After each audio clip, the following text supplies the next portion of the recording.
Hey everyone, it's Ryan from Rocky Mountain Cigar Show here in the Smokin' Studios at the Rocky Mountain Cigar Show, back for another Thursday night episode. Wow, this entire intro just got completely botched by me. Let me back up and start over. Hey, welcome to another live Thursday night show here at the Smokin' Studios at the Rocky Mountain Cigar Show. Very happy to have everybody in, and we have an absolutely fantastic two guests tonight. One that's very new to the industry, but is already killing it, rocking it out of the park. She's already gone to PCA. She's already closed deals. She's rocking and moving all over Canada. They're expanding and blowing up because of her, and we're going to introduce her to the world. I think this is the second show that she's ever done. She did a show on 505 Cigar Review. Our friend Danny Ravanelli over there. A couple weeks back. So definitely after you watch the show tonight, jump over to 505 Cigar Review and check out that live episode that they did together. Now, as this is going to be an advertiser or sponsor show, there will be no banners floating across the bottom. So to get that all out of the way, I have to thank every single sponsor that makes this show remotely possible. We have BAMF Cigars. We have ROCF Cigars. By the way, there's a promo code in the bottom in the description for 15% off the entire website, RMCS15, to get 15% off the entire website. We have Kristoff Cigars. We have Karen Berger Cigars. We've got New Air Humidors, Micallef Cigars, Big Sky Cigars, Cornell and Diehl Pipe Tobacco, La Aurora Cigars, and last but certainly far from least, Sagrado Cigars, who is going to be joining us tonight. So this banner will stay as it is. Hey, how you doing, John? So if anyone's for all of you that are watching, please share this show. Let's get Natalie's name out there, and let's let the cigar world know that she is going to be a force to be reckoned with. And if I know how John is teaching and training and working with her, she is going to be an expert here in a matter of months and is going to be knocking it out of the park. So enough rambling on by me. Let's go ahead and bring in the guests for tonight. We have John Stewart, who everybody that watches this show absolutely loves and adores. No shyness between him and this show. And then Natalie, Natalie, who is new to our show and new to Sagrado. So, John, we all know who you are. Natalie, please introduce yourself. Tell us who you are and tell us why the hell you'd want to work with John. That was quite the intro. Thank you so much. Wow. I'm a fan of myself now. Thank you. My name's Natalie. I'm from Canada. I live in Manitoba, Canada, which is right above North Dakota. For the American viewers who don't know where Manitoba is, I have recently acquired the Certified Cigar Sommelier Tobacconist certification. First female in Canada to receive that, so it's pretty cool. And so I'm working with John as his brand ambassador, and trying to get Sagrado out there. And so far, so good. Yeah, I know. But John's already dragging you all over Kingdom Come, pointing you to states, telling you just to go sell. So, what has that experience been like for you? Because you've been in this now, what? 3 months? 4 months? It's been about 6 months. About 6 months. Okay. Yeah, but he's really been sending me on the road for the last month or so, month and a bit. So started off with PCA, which is really cool, going to Vegas and seeing what the industry is really like. That was an eye-opener. We did a little stint in Calgary, visiting some cigar shops and lounges out there. I was recently in Phoenix, visiting some lounges and stores. And again, for me, it's all new, right? And especially coming from Canada, where our cigar industry is very different than it is in the US. It's, I'm learning a lot. Hey? I'm learning a lot. Yeah, eh? I can't help it. Before we dive too much into this, let's go for our segment of the night, our only segment of the night, sponsored by Dunbarton Tobacco and Trust, just because it's a fun segment. It's What Are You Smoking Tonight? Brought to you by Dunbarton Tobacco and Trust. John, we'll go with you first. What are you smoking tonight? Oh, tonight, Ryan, I'm smoking our newest release, Lilith. Lilith is a product that we released at PCA. And Lilith isn't just a cigar for us, it's a movement. And Natalie's going to talk more about that, about the Lilith branding and about the unique blending that we chose, and why we chose the blending that we did, and the amazing retro, and some of the crazy ass combinations that this thing will pair with. And she'll talk about some really, weird things of pairings that you would never even think of doing, not necessarily on purpose, but it was like, wow, that's amazing.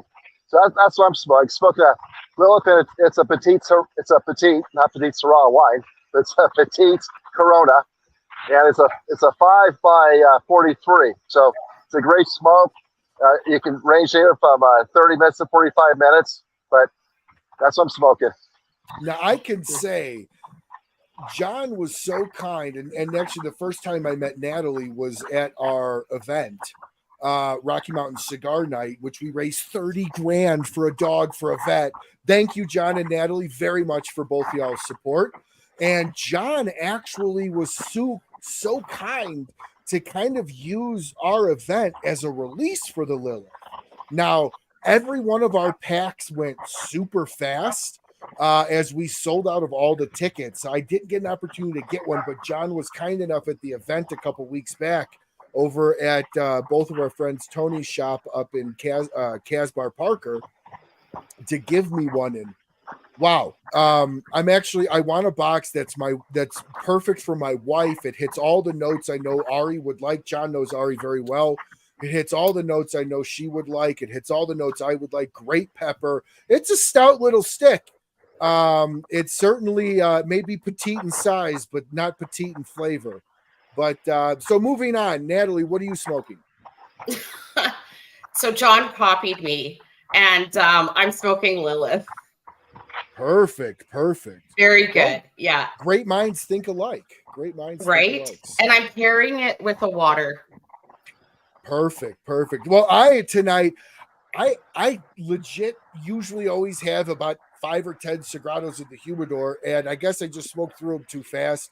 I am smoking an unbanded cigar tonight, but I am pairing whatever the hell it is I'm smoking with Axe and the Oaks rye bourbon. So thank you so much to Steve Saka and Dunbarton Tobacco and Trust for sponsoring the segment of What Are You Smoking Tonight? All right, so let's go ahead and jump right into here. Let's just start by talking your first big event. Your first big event was PCA. I don't think there's any doubt about that, correct? Yeah. So I would like to, Natalie, I'm going to throw this to you first, and then John, absolutely after you, after Natalie. But Natalie, what, being new to the cigar world, what was that event like for you? Did you know anything like that even existed for cigars? Not at all. So it's funny. I got there 2 days before John got there, and I had the cigars with me, and I was going to, start setting up and check out our booth and stuff. And so I walked into that convention hall, and I was blown away by all the construction going on, all these like crazy booths getting set up. So I had no idea. It blew my mind. It was quite the experience for sure. So did you remotely think anything on that scale even existed? It existed for the tobacco world, or was that not at all. Not like, again, coming from Canada, right? We're not our tobacco industry is very different. So everything is it's almost like in the closet, right? So to be in Vegas, and of course of all cities, and just to see how it's embraced, it's an industry that's embraced, amongst, of course, like smokers and whatnot. But I had no idea it was such a huge industry. I had no idea there were so many companies. So it was mind blowing. It was pretty awesome. So what was, when you walk in there and John's like, hey, go sell, what was that? Did you just kind of have to stand there and take it all in for a second? Oh, I 100% had to take it all in. You know, it was like when the lights went on, right? And hi, Cody. Hey, Cody. When the lights went on and it was showtime, it was like, okay, let's do this, you know? And I don't know, there's like something in me that's a seller. So that part wasn't so hard, you know, talking to people about the cigars and such. But, you know, all the people, right, Cody? I gotcha. We'll get to that. So yeah, I did have to take a minute. And you know what? Even throughout the show, I kept saying to John, okay, I want to go for a little walk. And I'd walk around and it was so cool. Yeah, that's such a great Fiat, though. No, I would love to go. I tried to get to go with John this year, and it just didn't work out. Maybe that'll be extended to me next year. Who knows? Maybe I could go next year somehow. But John, this is where I want you to come in and answer this. So, John Lovell, a friend of ours, says, I'm not familiar with Sagrado Cigars. John, can you fill him in with what is Sagrado? Why did you come up with it? And what does its brand stand for? Absolutely. No, thanks. You know, coming up with this brand, I want to come up with something, unique that would be a high quality type product, affordable, and something that people would savor. They'd realize it's not your typical Maduro, it's not your typical Sumatra. It's something different, something that will pair with a lot of unique products and so on. There's so many combinations of tobacco to make a cigar, to be original and to not, copy, but to actually to innovate and make something new for the market and move the market forward. You know, the years of the Cuban, cigars, the great Cuban cigars, it's been taking a big change in boutiques because now we're doing things that they still this day they don't do. They don't invent these new profiles and flavors. There's so many great brands that we, compete with on a fairly basis. It's like a bunch of artisans, but the whole idea was to create something that was great to savor, share with friends. The name Sagrado means sacred. It's not the cigar that's sacred. It's these moments. It's people like you, Ryan. When I met for the first time, we spent 5 hours drinking a bottle of whiskey and hugging it like we're brothers, like we know each other forever. That's Sagrado. It's having those intimate moments with people and talking about anything, whether it's politics and you're a conservative, the other person's a liberal, and you have a real conversation and stuff that legislation should do that they don't do. They probably do after they're fighting in the Capitol. They go to a cigar bar and they have these real conversations, I'm guessing, But that's what cigars is. A cigar is an olive branch you extend to somebody, But we want to do something like that, something exciting. And it's part of a lifestyle brand, which I can get into that a little bit. But, we want to do something different. And you'll find with all of our cigars that they are unique. And we want to create movements. We want a lot of our branding ideas to be verbs and action items. And Natalie's going to talk about Lilith. That's really probably my most important project so far with Sagrado. And I've entrusted Natalie with it. She's running with it. So, Natalie, before we go down the road of Sagrado, let's focus back on the PCA a little bit more. Mm-hmm. What was your overall thought of that event? What was your experience? I know you guys were back in the PCA, the BCA section. So what was that entire experience like for you? And we'll just start there. Okay, well, you've got your big dogs, right, in the cigar industry. And I didn't realize how big the big dogs are. So they got a lot of attention, of course. I feel like, if the BCA had been put closer to the front, that would have been great for us. As because everyone's going to go to the big dogs, whether they're in the bathroom or the back alley. So that was one observation I made. But otherwise, it's all about selling, and it's all about, just connecting with the people who are walking by, and stopping them. At one point I had my shoe and I was ready to throw my shoe at someone just to get their attention.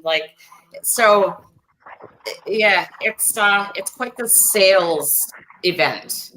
Oh yeah, absolutely. Now, for those of you that don't know Natalie actually comes from an accounting background, so she's used to asking for money. So sales is right up her alley because she's asking for money. So, Natalie, what was it like to be on the sales side versus the accounting side of a business? You know what? I really think I was born to do this. I love sales. I absolutely love it. I think it's awesome. So, and I love the challenge of it. I've got some who are saying no, maybe, they're not sure. And it's like, okay, I'm in, that's where I want to go hard on them. No, not hard, but, I want to get that sale and I want that accomplishment. I love it. So you're a glutton for punishment as well. I kind of am a glutton for sales. punishment. But you know what? It's fun, and I like being around people, and talking to different people. It's a good time, even with these events. And I mean, I met you a couple weeks ago at an event, and cruising around talking to people. It's awesome. Yeah, you got to know how to work the room, and you'll learn that. But you held yourself really good at the event. You were out moving and shaking and talking to everybody. So I doubt working a room is really something that's going to be hard for you, because you kind of seem a little bit like me in the sense that you just kind of steal the show when you walk into a room, regardless of trying or not. You're so sweet. Don't stop. My wife will tell me all the time. She goes, the second you walk into the room, you just steal the show from everybody. Well, Ryan, the party doesn't even start till Natalie gets there. I mean, really. The party don't start till I walk in. That's right. And you know what the other thing is? The other thing too is, with people in this industry, smokers and whatnot. We'll answer that. We'll get to that here, Bruce, in a sec. It's everyone's so friendly, and all walks of life and whatever. So I don't feel uncomfortable. Yeah. So that helps too, Yeah. I have actually found some of my closest friends outside of friends I've had for 20 years, but some of my closest new friends I have made since doing this show and being in this industry. John being one of them, and Dan Thompson being one, Cody, Bruce, several other guests that have been on the show. And the one thing I have noticed is cigar smokers, if they're in it for the experience and not like a hoity-toity smoker, band smoker, or Cuban only guy or whatever, then nobody cares about anybody's background. Everybody just wants to enjoy the cigar together. And it's the ultimate leveler. I've literally sat next to doctors and lawyers and smoking the exact same $10 cigar that they are. And it levels that playing field. And I can't tell you how many times I've had a conversation with somebody at a lounge. I don't even ask them their name for like an hour and a half. And I'm like, shit, dude, I totally even forgot what's your name? And they're like, we just started talking, but let's get to Bruce's question here. Natalie, let's dive into a little bit around your background in the cigars, when you started smoking, and then your sommelier class that you did as well. It's a huge achievement. First lady in Canada to have this certificate. Yeah, I am. And it's pretty cool, actually. So no, I was not a cigar smoker before joining Sagrado. But since then, I've started smoking, and I'm enjoying it, and I understand now that it's an experience and not just, like you say, like just a one-off kind of Cigarette. deal. Yeah. Exactly. A nasty cigarette. Yeah. So so yeah, it's different, and I like it. And the conversation that comes too with smoking cigars with other people, and you're talking about the notes you're hitting, like you say, if you're smoking the same cigar, you know, like, oh, what are you tasting?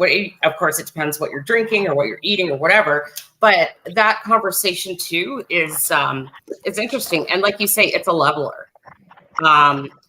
But of course, like anywhere, you know, when I was in Phoenix last week, I was at one store and they said, oh, some of our customers, they'll only smoke a $200 cigar. It's like, hey, that's cool.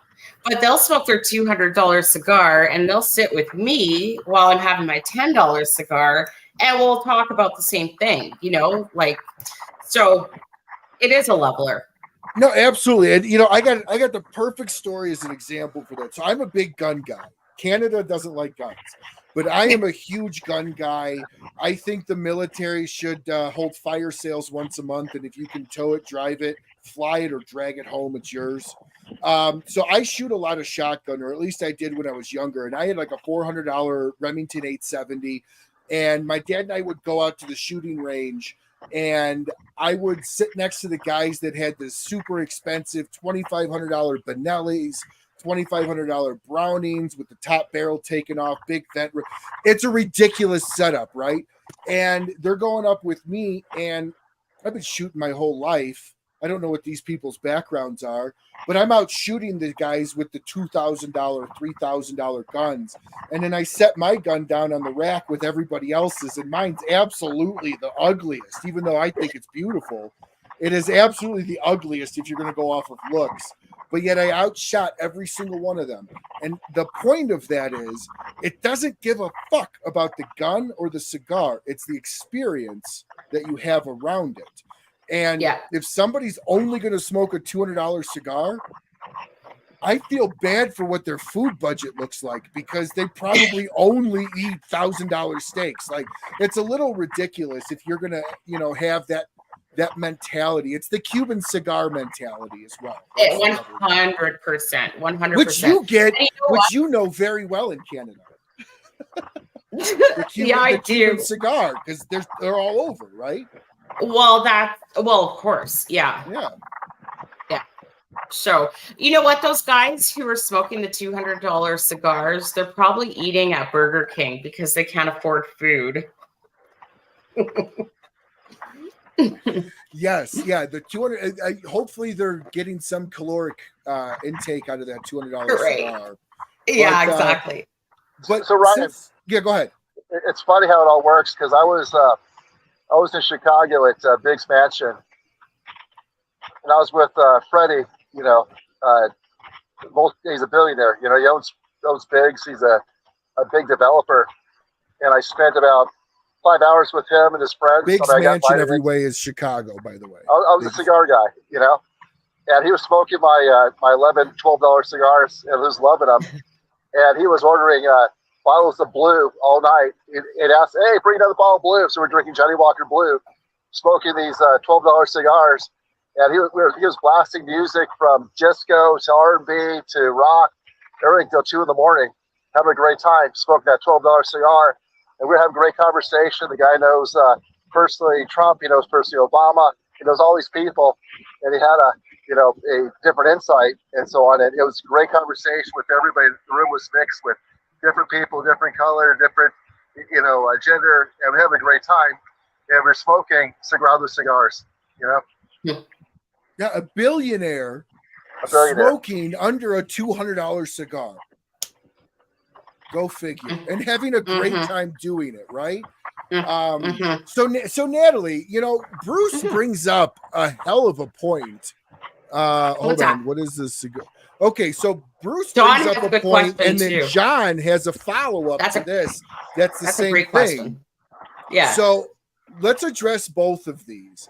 What is an average cigar typically run in Canada?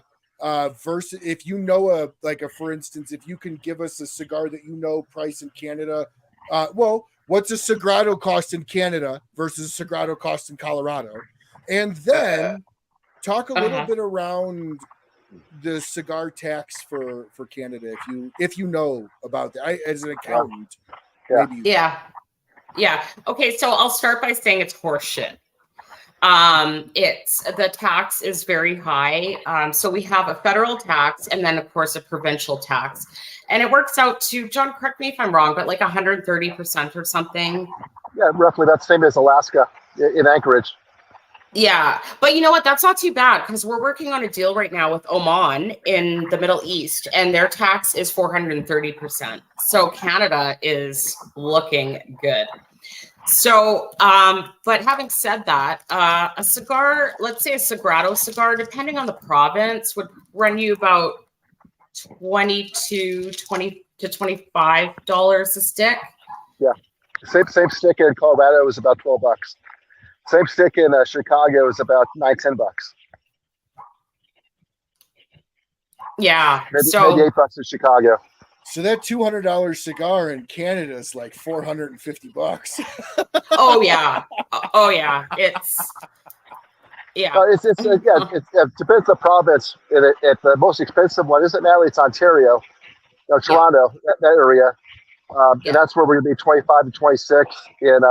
Manitoba, we're probably about 22. Calgary, about 322, 24. Now, is that average pricing in Canada? No. Are you considered low? Yeah. Yeah. So here's the deal. Oh yeah. Cubans are the reason why boutiques like us are doing well, John? because a Cuban, if you're lucky, you might find one between $50 and $75. I saw average, like I smoked a Cuban Robusto, a Cohiba, and it was $75 to get the bar in Manitoba. And honestly, it's like, Is it worth it? It's like, no, it wasn't. I was thinking about my Charismatico Maduro. I thought it really doesn't have anything over my cigar. My cigar has more flavor to it. Well, you know what? I always I don't ever want to leave this country. All my habits cost way too much in other countries. My wife would never let me smoke 3 to 5 cigars a day if they cost me $20 to $25 a stick. I can't even pull myself to spend like $19, $20 on a cigar, let alone $75. It's crazy in Canada. And so the other thing with Canada is that differs drastically from the US is, you go into a humidor in the US and it's full of the colors, right? Because you've got the bands from all the different companies, you've got their boxes, everything's fancy. You walk into a humidor in Canada and everything's brown because we have to have the plain packaging label over the bands, and we aren't allowed to sell boxes. So cigars in boxes is a nay-nay. They have to be sold in bundles in plastic, and there's no this is a fundacional, this has to be covered with an ugly brown band. So they make you put condoms around the cigars so you can't see exactly. And that's not to be derogatory. That's just the term I'm using. You know what? You're not the first one to say that. But I mean, what happens is, the consumer walks out the door, they take that ugly band off, and then the band is under it.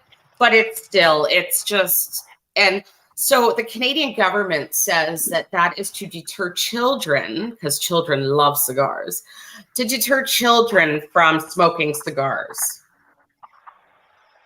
I smoked cigarettes at 13 years old. The first actual cigar I had and loved, I was almost 28 years old. This is it. Yeah. And then, you look at the vaping industry and they make those things look wonderful. They look like you're going to eat a rainbow, or smoke a rainbow, and that's okay. And you see kids vaping all the time. You don't see kids smoking cigars, but that's the rationale. I don't make the rules. because Skittle gumdrop vaping tastes better to a kid than a cigar of really any kind. Cigars is one of those things that I personally do feel like your taste buds age over time and your taste in life ages.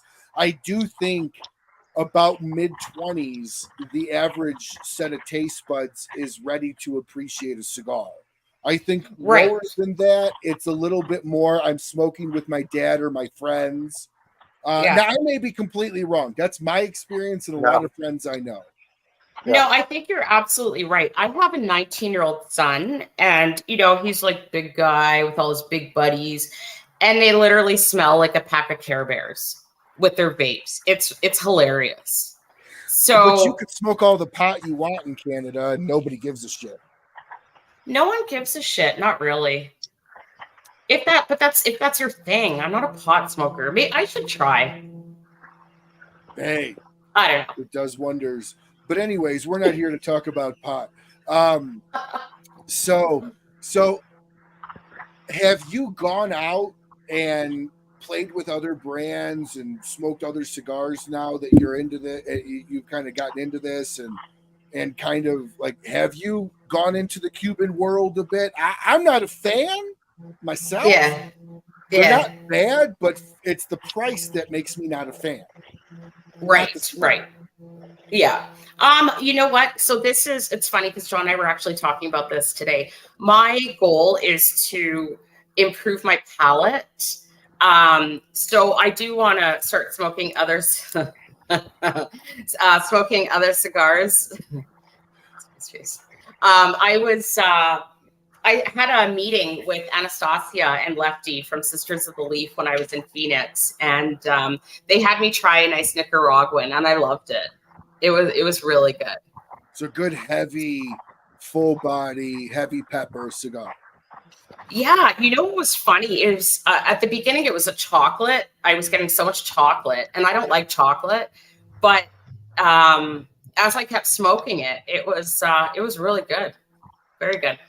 Now, do you retrohale? I will retrohale once on a new cigar. Okay. Yes, because I get that that's the experience, right? Where you get all the flavor through the scent. So yeah. So if I would make a recommendation to you, it would be do a minimum of 3 times, one per third, because then you get to experience the changes as it's going. And if you don't, I retrohale almost every pull. I love the burn. I absolutely love it. Okay. But it takes a lot to get used to, and it'll bring people to tears if they're not used to it, because it'll just make your eyes water. But I would recommend at least once per third if you're only going to do it a few times in a cigar. Right. Okay. Gotcha. Because I like it. oftentimes a cigar can change each third or get different, of course, flavor profiles going out. And John's do actually change and have a changing structure. They certainly do. I don't think there's a cigar that I've smoked from John. I have not had the Anatoly, but I do not think there's a cigar from John that does not have changes inside of it. I know. I didn't get one. I gotta get one. So Ryan, this is an early model of the anniversary model that's coming out in the next couple of months. This is an Anatoly that's a 6x60. That's as big as I'm willing to go. Anything beyond that, I'm going to have to take some money from you. I'll tell you, the retro on this is very floral. And does anyone don't you love when you hear someone speak French? It's very sexy to hear French. So Natalie speaks fluent French, and Natalie, I'm drinking a French whiskey.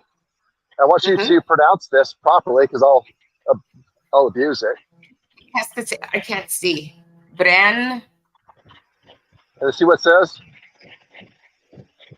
French. Does it say French? Does it say French? Oh, gracias have a. Yeah, so this is French single malt whiskey, and I'll tell you, I had this with a Lilith a second ago, talking about blending and the pairings. I got a honey note out of it with the Lilith. With this one, I'm just getting it more accentuated on the first third of this bigger Anatoly, more of the floral notes with it. Now, I find a lot of Dominican tobacco has a floralistic profile to it naturally. At least that's my take. What's your take on that, John and Natalie? You know, yes and no. I mean, I get more earthy tones out of most of like the Criollo de Diehl, the Criollos, and the Corojo that's grown in Dominican Republic. I get a saltiness out of the tobacco. Typically, I can tell the difference if I'm smoking a Dominican and Nicaraguan. I get almost like a black licorice, or just a very deep, savory, rooted flavor of Nicaraguan tobacco that I don't get out of Dominican. It's definitely different. These two that we created, the Anatoly, which is a Sumatra, Ecuador Sumatra, and the Lilith, I don't taste either. It's definitely, these are my first creations, and it's hard to exactly put your finger on where the hell they're from. Yeah, I don't know why. My palate just leans more, and I like the floralness of Dominican tobacco. I just find that I get more floral from Dominican. And guys, if you're watching, let me know if you feel the same way. But I think amongst Honduran, Nicaraguan, Puerto Rico, I feel the DR carries more of a floral aspect than the rest of the countries. And I don't know if that's just me. That's the beauty of cigars, is everybody kind of tastes what their diet is. I don't eat a lot of flowers, but so you know what's Natalie, crazy? This last third of this Lilith is, I'm tasting so much flower right now. There's a very floral flavor that I'm getting right now. The retro, it's very floral, very smooth on both of them. I think the Lilith, you get a little more pepper on that one. On the Anatoly, it's just, you retro it and it's just smooth. It's like, it's not peppery, not painful. It just flows, and it almost caresses your nostrils on the way out the door. Caresses your nostrils. I'm going to explain it that way when I talk to people about retrohale from now on. But hey, Natalie, I'll throw this question to you as the brand ambassador for all of Sagrado's empire. Where is a good place to get Sagrado cigars? Well, it's Bruce in Illinois. I'm trying to remember. No, he's Michigan. Michigan. Okay, yeah, because we have outlet in Illinois. And we're definitely expanding to every state. But so we have a out. Go ahead, Natalie. The question was for me. What you can do actually is you can shoot me an email, and I will tell you where to go. I will tell you where to get Sagrado Cigars. We're currently in Illinois, of course, Colorado, Illinois, California, Texas, Alaska, and Hawaii.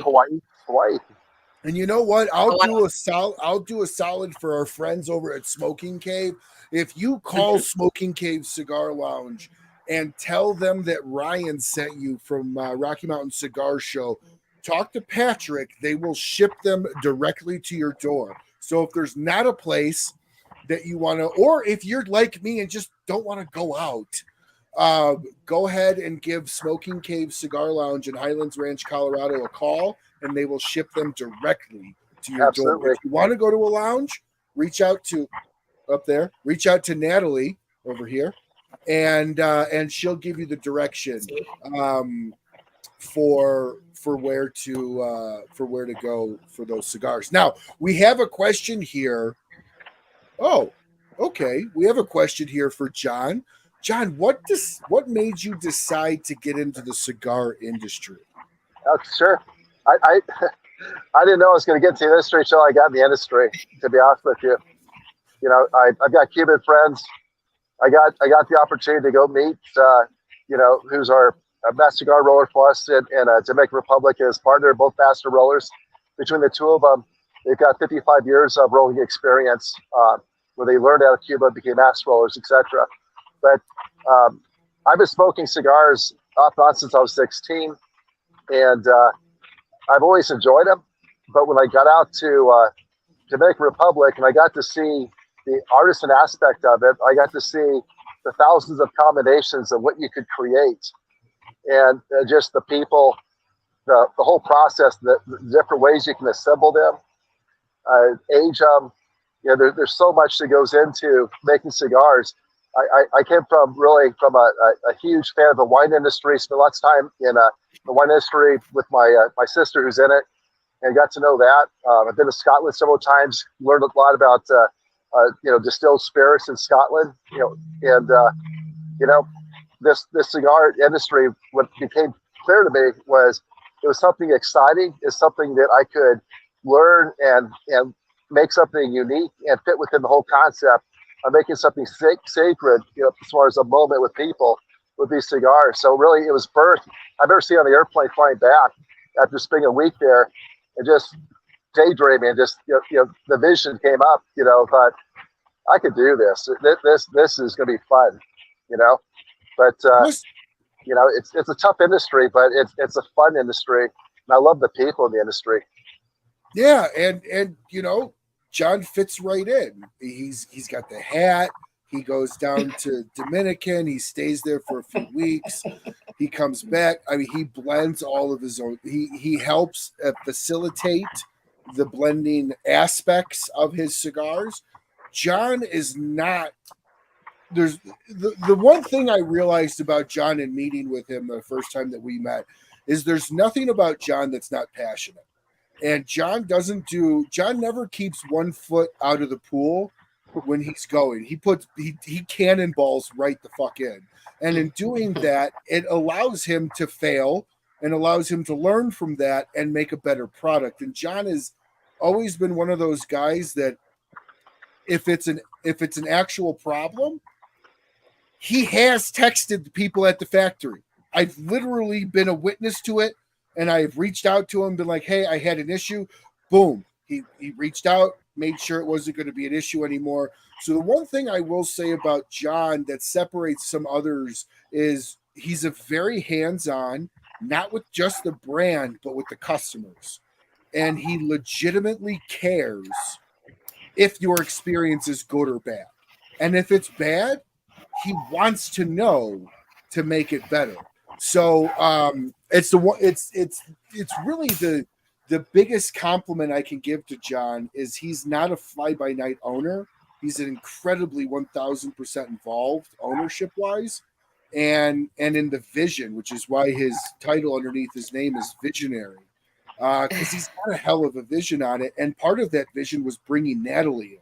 So Natalie, where do you fit in John's vision of Sagrado? See what I did there? See what I did there? It was a good little cross segment into it. I know, I love that. So I'm the boss, is where I fit in.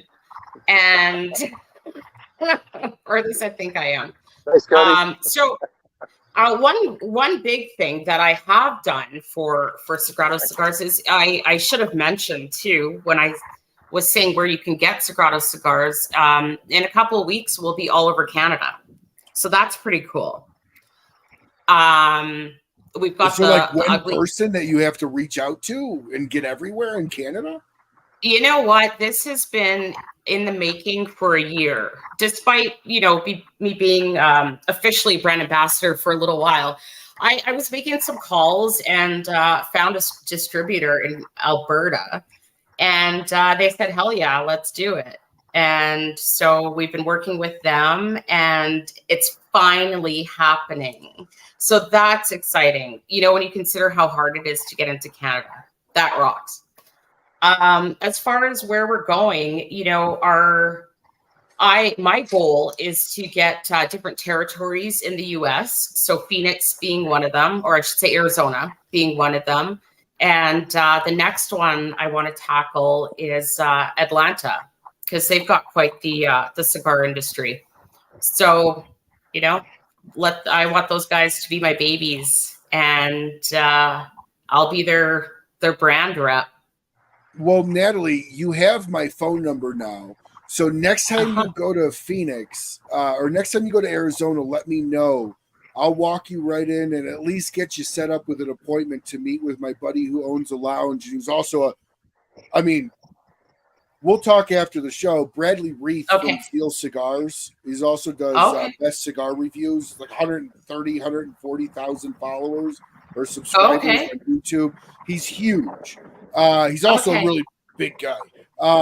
But absolutely. So next time you go out there, let me know, and we'll set it up to where you can go in and maybe sit and chat with them for a bit. Because they are amazing. always looking for a better value priced cigar that competes with the expensive boys, and Sagrado fits perfectly inside that. Right. Range. Oh, that's awesome. That'd be great. I'm planning on going back in October. Perfect. So let me know 2 weeks in advance, and I'll hook you up with Brad, and I'm sure he'll walk you in and show you a great time. That would be great. And hopefully the temperature won't be 44 degrees Celsius. So that's 90. Whatever. Hold on. I learned this. Celsius is times 2 add 10. So it's 140 is 100 times 2 would be 88, 98 degrees would be 44 degrees Celsius. I think it's more than that. I think it's 100 and I want to say 100. Oh, okay. Somebody told me to add times it by 2 and then add 10.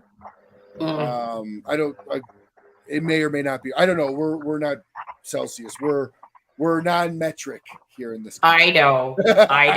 Even though the metric systems make much more sense, which is why the entire scientific world uses shit. Even John's job outside of Sagrado uses the metric world for all their tools and everything else. So, John, question here. Bruce wants to know, is that a new hat? And where's the white? Yeah. I've had this one for a long time, actually. I mentioned about the wine industry, and I had the opportunity one time at Engelnook Winery, which now it's Neebom Coppola, and I got to sit next to Francois Coppola, who smoked this cigar. He smoked cigars there at the winery. And they have a store, and so they have swag gear you can buy there in the store, and so I bought this hat, from that store. So I've had this hat for probably about 4 or 5 years. It's a really nice hat, wool, a good quality hat. But I like the big brim. It's something I think you see like maybe in one of Francis Ford Coppola's movies, Well, the fedora fits you, man. You always wear the fedora. It fits you well. My head's way too big. I have to have like a cowboy hat. Sombrero. Yeah, right. Just something like way out here. So let's see my purple one. I got a purple hat. That's why I wore that one time. I forget where I was at. I was at one of the cigar lounges, and I can't remember if it was like at Smoky Cave, and Sean's had seen it down there or whatnot. But look at me, look at the hat, and like, wow, you actually can wear that hat real well. I could never wear that hat. A tiny hat on me looks like a skinny tie on an elephant. It just doesn't make sense. Like I'm in my friend's wedding, and I actually asked them if I could have the fat tie over the skinny tie because it makes me like I got stuck in my gut, tuck everything in. I gotta make myself skinny. So I totally understand that. We have a hi to you, John. Dave says, missed you up there in Anchorage, Alaska. We'll definitely make the next meetup at Bernie's on 9/9. So everybody, if you're going to be in the Anchorage area, travel or you live up there, go to Bernie's on September 9th, and you'll get the opportunity to meet John and his awesome hat at that event. We're actually going to have 2 events. There's going to be a second event on Saturday that Natalie has put together from a new client that we just brought on, Alaska as well. They've got multiple outlets, multiple stores, liquor stores. It's a big liquor store chain up there with nice humidors and a restaurant. Awesome. Bruce has a good idea. I don't know if King Charles smokes cigars, but you're more than welcome to try. I think it would be a waste. As like I said, I don't think he smokes cigars. Fun fact, I did hear about the most famous person from England that smokes cigars, Winston Churchill. Again, this was not a documented fact. This was something I saw in a few different biographies from people that were in rooms with him when he would smoke his Churchill length cigar. He would obviously give a cigar to somebody else as well to smoke with him, and he would stick a what was it, a toothpick down the toothpick. cigar. Have a long ash. You've heard that too. So Yeah. he would stick a toothpick down the cigar, so when he was smoking across the table from somebody, their ash would fall and his would still be long. Oh, no way. Obviously it's him big dicking it somehow, but again, that's never been said by him. That's just been spoken about from people that was in his circle that knew that about him, I guess. But that is very clever. We feel really good that it's probably more on the truthful side if John heard about it as well. So let's see. So having said that, I will call King Charles. I've got him on speed dial. So I'll give him a shout and see what he says. He'll probably talk to you about the environment and how cigars are bad for the environment. No, probably. Hey, now, you think we can get Chad and Mike to meet up with us? we saw Nickelback when we were in Calgary.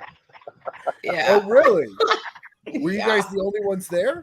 No, so it's funny. It was packed. Hey, here's what's funny. It was packed. There was like hardly a room in there, and they had T-shirts that they were selling. You're one of two people, Ryan. You're either A, you're a Nickelback fan, or B, you're a liar. I got the shirt. I got the shirt. I like some of their stuff. I grew up with Nickelback, obviously, during the 90s and early 2000s. They caught shit just because they blew up, and everybody hated that they blew up. But John and Natalie, we have Dave says that he's going to be going to the Philippines on 9/24, and he's going to be bringing a handful of Sagrado Aniversarios and Charismaticos. Would love to see your brand break into the Asian market, hence the handful. Absolutely. So I can speak to that as the brand ambassador, and because I like to talk, obviously.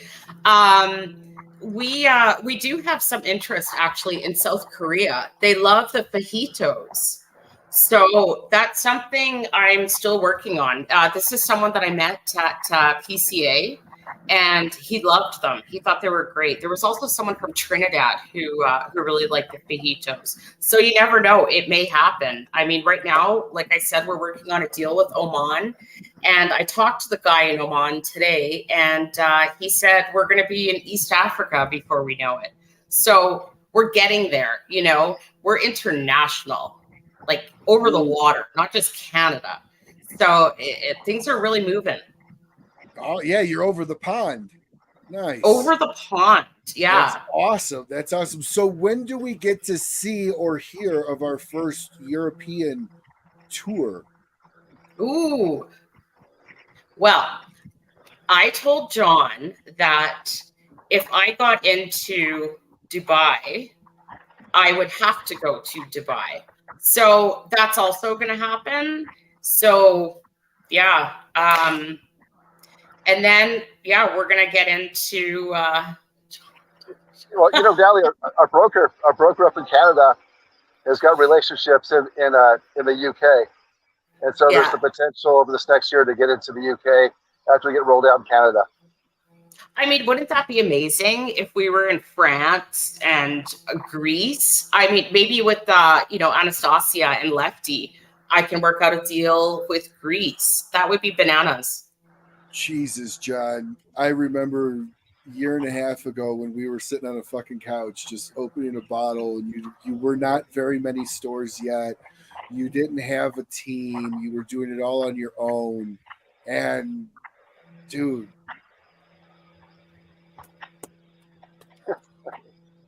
in a year and a half, look where the fuck you are now. Like, amazing, dude. Amazing. Absolutely amazing. Thank you. Let's He see works his here. ass off.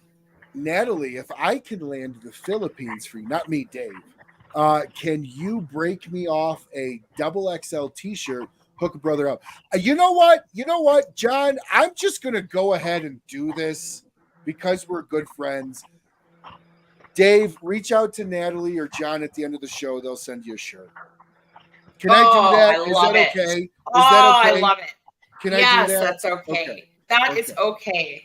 Okay, Yes. he takes a fat man double XL like me, so Love John it. has those. So Dave, reach out to John or Natalie, and they'll make sure that you get a shirt. If not, I'll go and handle Absolutely. it. Don't worry. Okay, and Dave, you said you're the one in Anchorage, right? In Alaska? Mm-hmm. Yeah. Then we'll bring one to Alaska in a few weeks.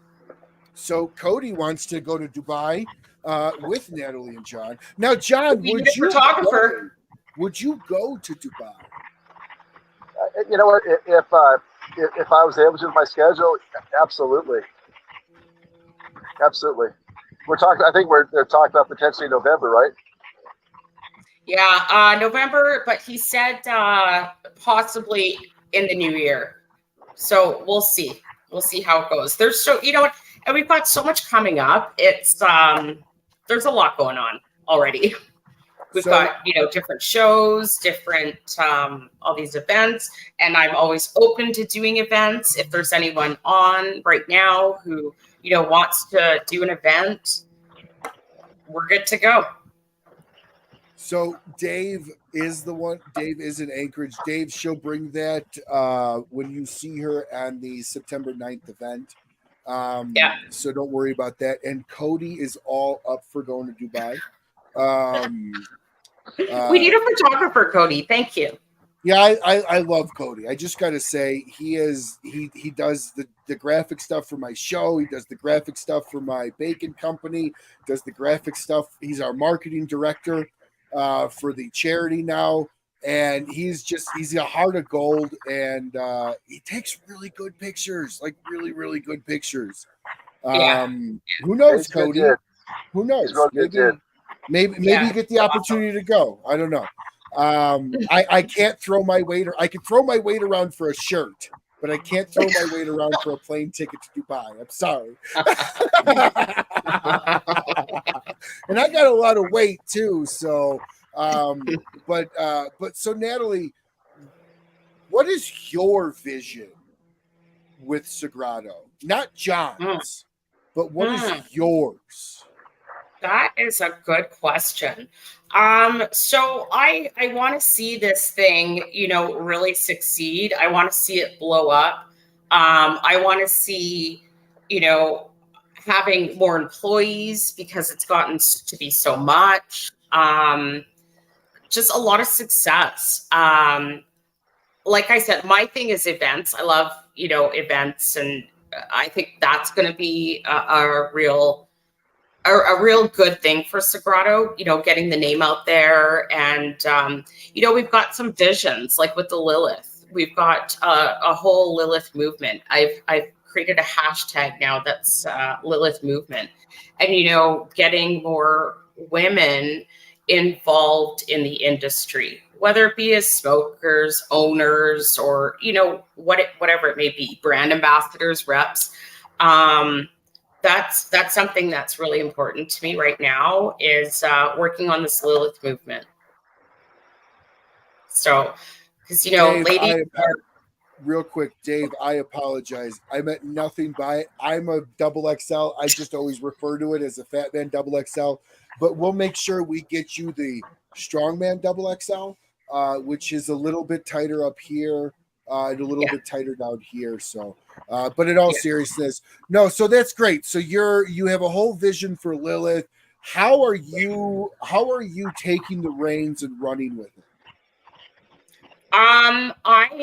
For example, this event that I've got on the Friday night with in Anchorage. So I met this woman at PCA. She's from Anchorage. She's got all these stores, liquor stores that sell cigars. She's got a restaurant up there, and I told her at PCA, I said, we got to do this. You know, she looks like my kind of chick, right? Like someone we totally get along.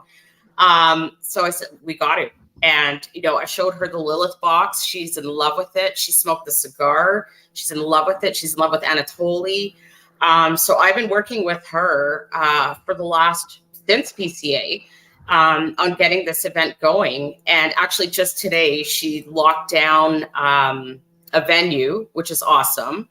I've introduced her to Sisters of the Leaf. She had a meeting with Anastasia this afternoon, which is awesome. And so the three of us are going to meet next week because we're going to do a collab with Sisters of the Leaf with this event.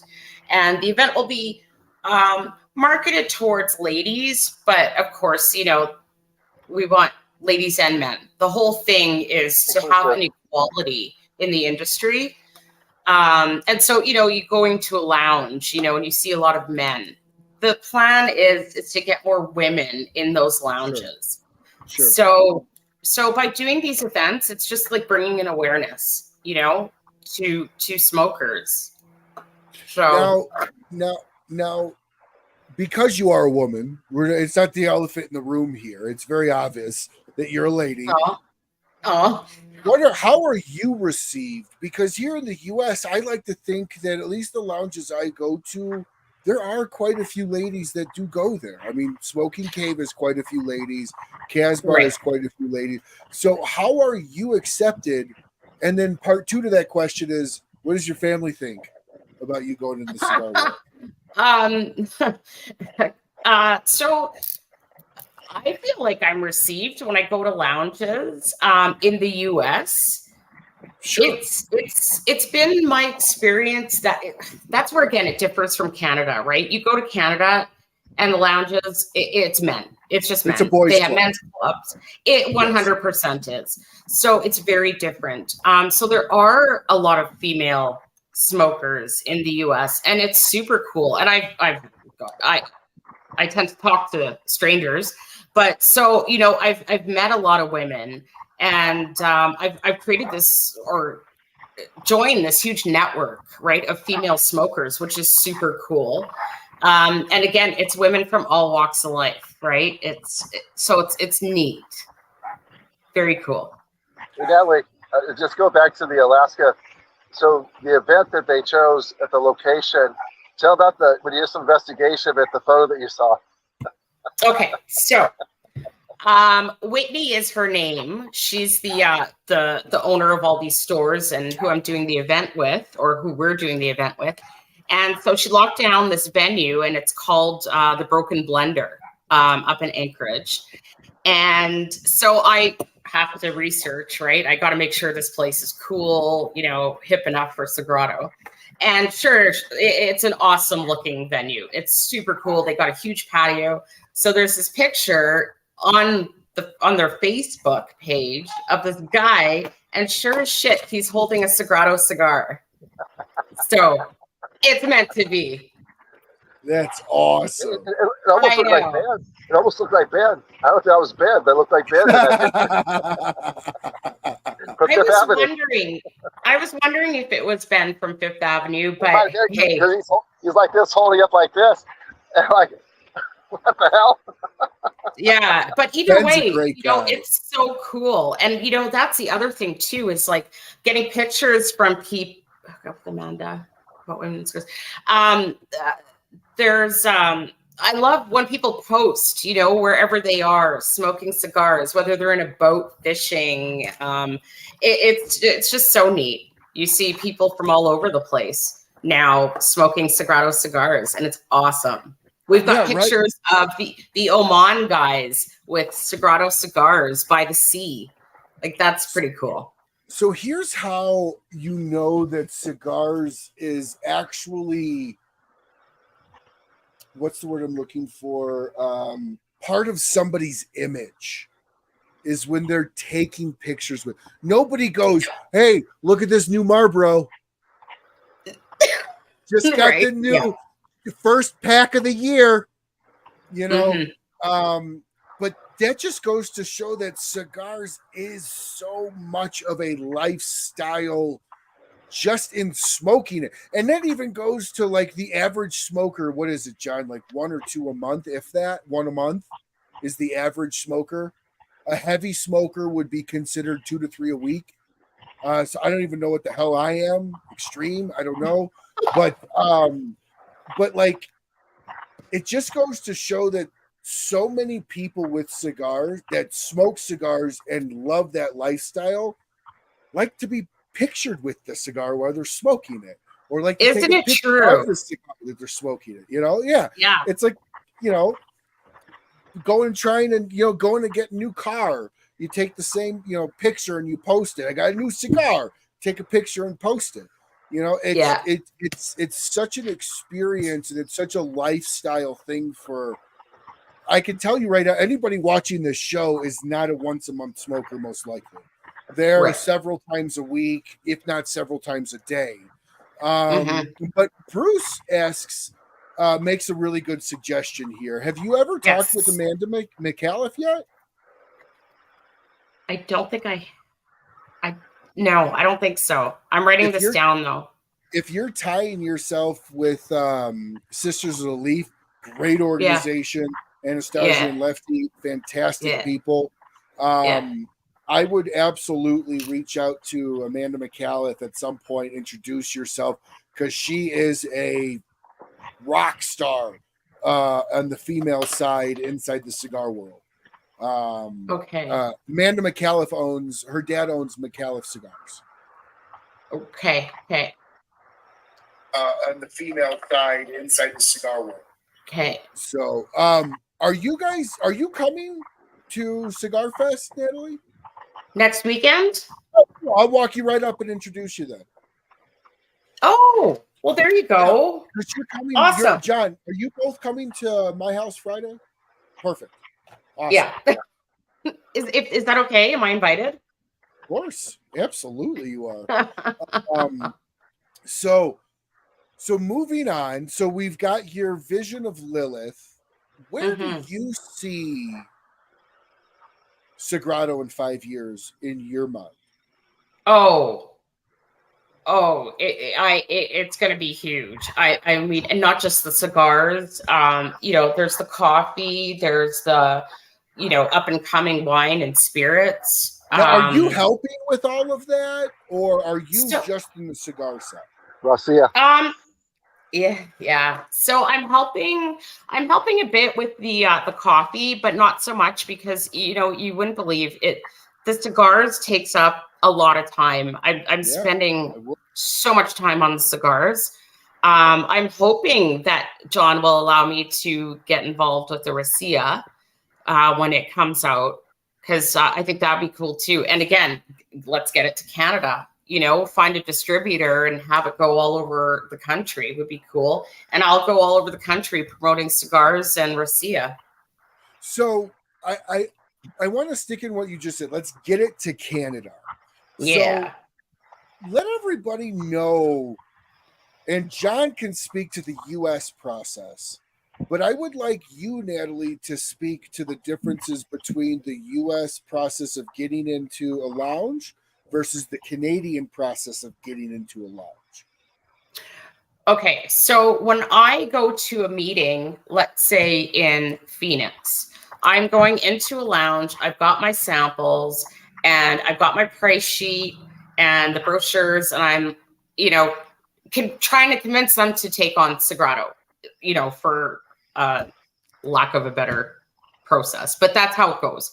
And they have the right to say yes. They have the right to say no. If they say yes, they place an order for cigars. Now in Canada, I can't do that. I can recommend that they carry Sagrado cigars. However, they have to go through their distributor. They're unable to order on their own as a business. They have to go through the proper channels because it's Canada. So and drugs. Well, yeah, you got to go to the kingpin. You got to go through the guy on the corner to get your cigar. Yeah. So, which is, you know what? It's good and bad, because it's really hard to get into Canada, but once you're in there and you've got a distributor, like our distributor has 46 stores across Canada. So they do the work from there. As right? in they own or no, they facilitate? They're supplying 46 stores across the country. So in that sense, it's kind of easy, right? It's up to the distributor to now promote Sagrado for us, kind of. You know what I mean? So, but having said that, I'm still going to go across Canada and really push Sagrado and really push events. I've got an event with a fashion designer in Toronto. She wants to do a collab with Lilith. So that's going to be pretty cool. And this is like a high ticketed event. We're talking like maybe $1,000 a ticket to get to this event. So it's going to be huge. So that's pretty cool. Wow. Yeah. That's awesome. Yeah. So what does that mean for Sagrado? Oh, shit. That means like the exposure itself makes it worth it. You know, so are they going to have models taking pictures holding the cigar, or are the cigars going to be at the event? The cigar's definitely going to be at the event. So this fashion designer in particular, she designs women's suits. So it kind of goes with her whole Lilith movement. And so I'm sure they will take pictures of models in suits smoking Sagrado cigars.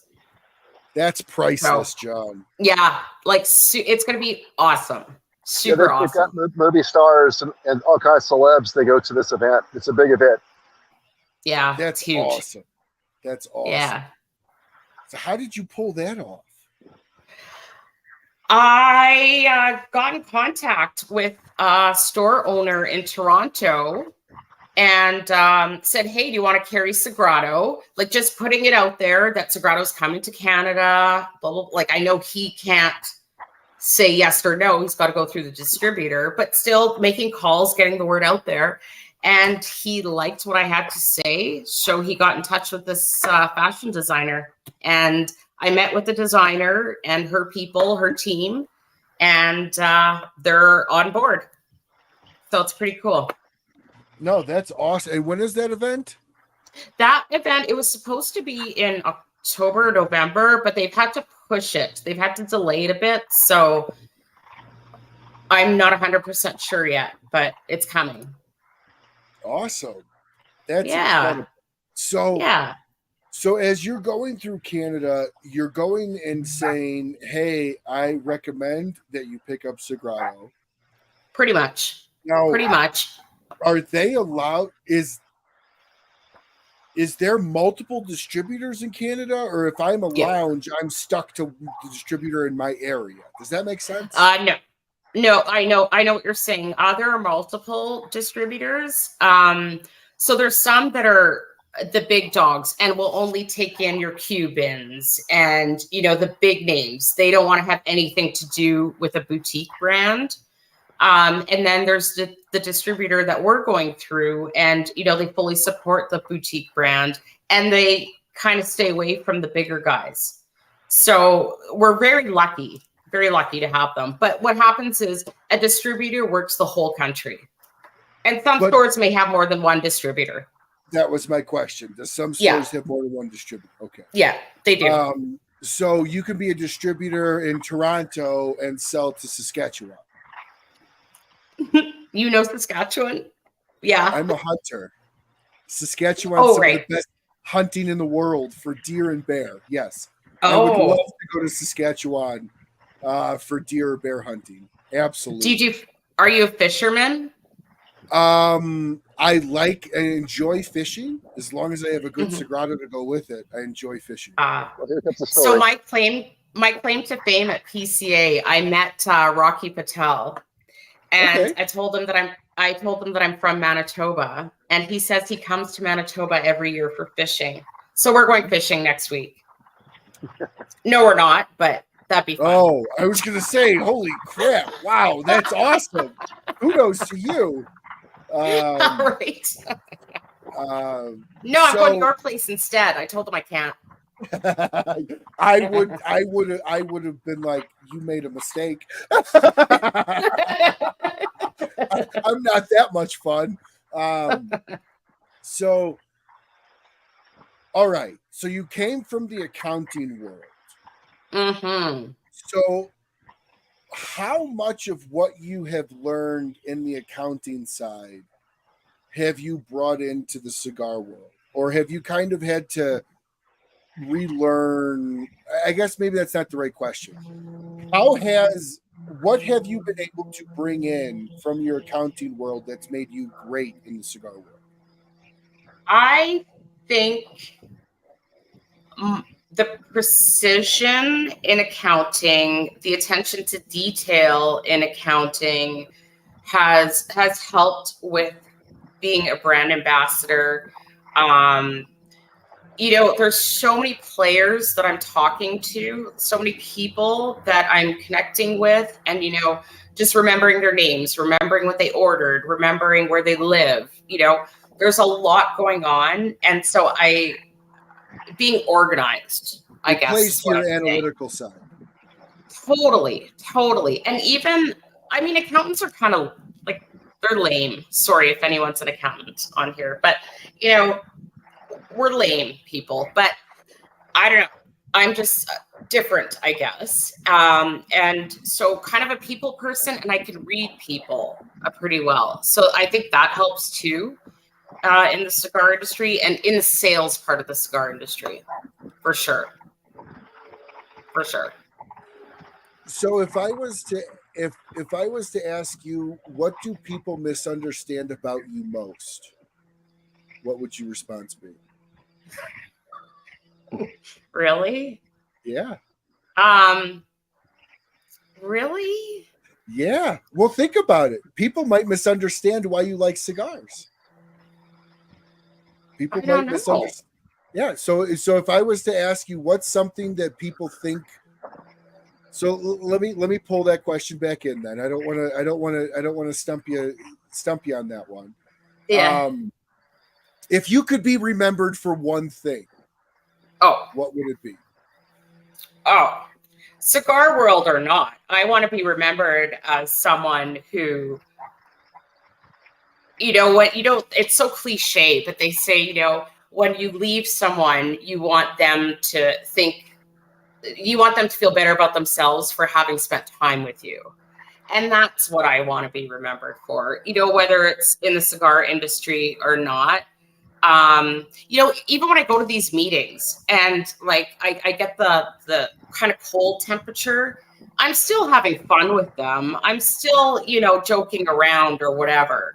So, I want that to be something that people remember about me, is that, I'm pretty chill, except when I'm not. Well, my kid told me I'm a hothead today, so I'm a little traumatized. Well, I will tell you what most people misunderstand about me most, to kind of understand a little bit around what I was looking for. Most people think I talk a ton, and that's very true.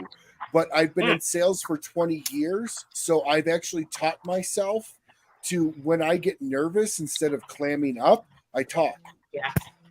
So most people don't know that about me. When I'm talking a lot, I'm nervous. Okay. Because I trained myself to not be in front of a client and clam up. Right. So that makes sense.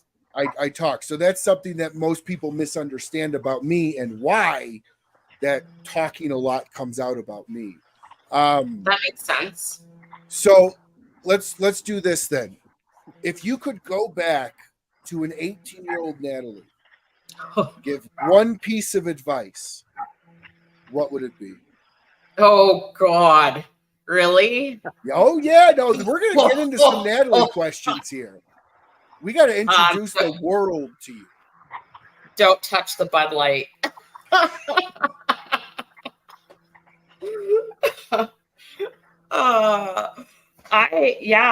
don't know. I would say one, don't go into accounting. That would be my first, for sure. It's probably one of my biggest regrets. Okay. Yeah. Ooh, we got some fight. Dave, you might have just lost your shirt, buddy. Oh. I can attest there's good fishing out there. I've done lots of fishing in Alaska.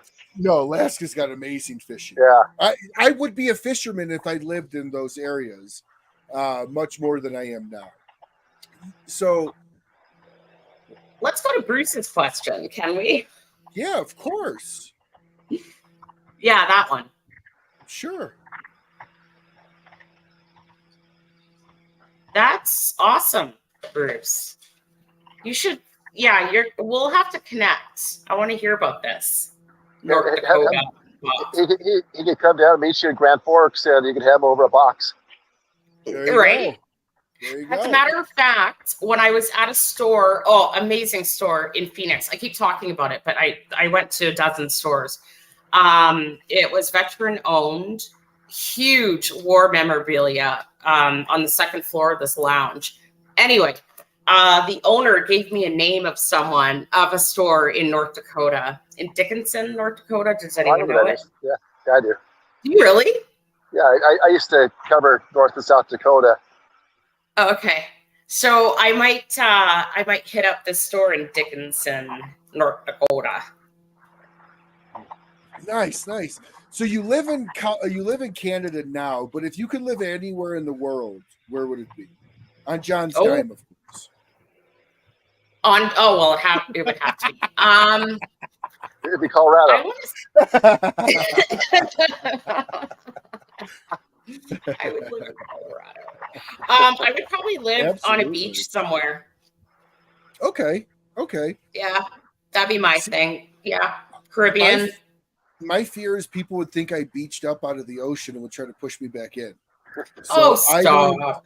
I don't go to the beach too much. Grew up in my summers were all spent in Florida, so I've been to the ocean a ton. But what was your favorite subject in school? I'm going to guess math. Oh, yes.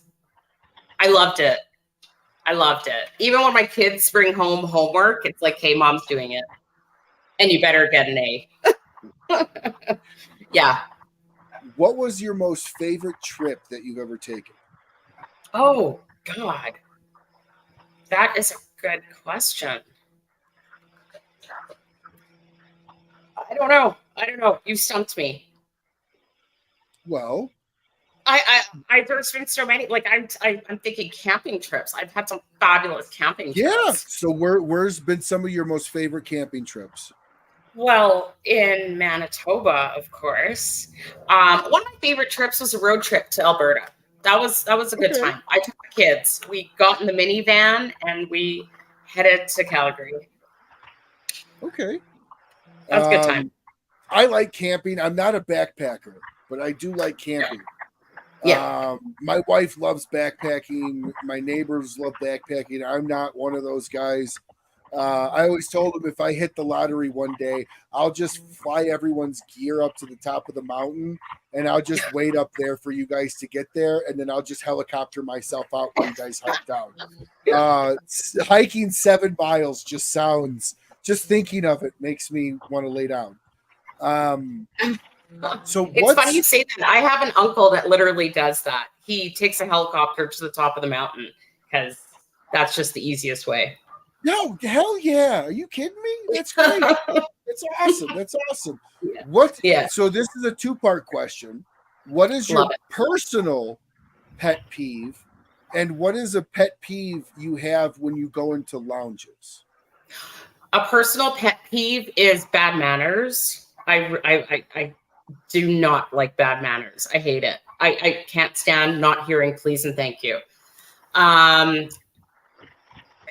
When I go into a lounge, when an owner is arrogant and treats me like I get that he's there to do me a favor by listening, but when he treats me like that or she treats me like that, I hate that feeling.